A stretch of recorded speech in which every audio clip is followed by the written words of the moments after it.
Welcome to the Salmon Runs YouTube. Enjoy the video. You start by confirming prerequisites and taking the first actionable steps. Enable Vertex AI and billing for your chosen GCP project, then set the region. Next, upload your dataset to cloud storage and validate formats so training won't fail. Create a service account, grant Vertex agent builder and storage roles, and store keys securely.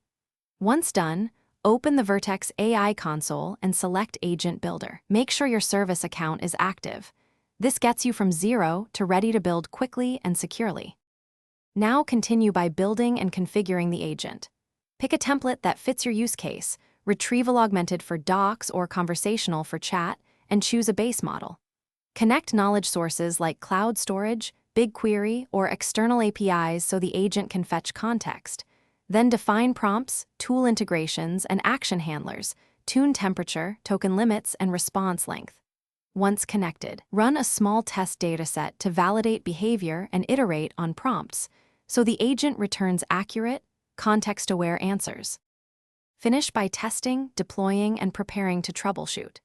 Execute unit tests and simulated user queries while monitoring logs, latency, and error rates. When ready, deploy the agent to an endpoint, enable authentication, and configure auto-scaling and traffic splits. For final validation, run end-to-end flows and watch billing impacts. If something goes wrong, check IAM permissions, API quotas, and model input formats. Next, simplify prompts and rerun tests.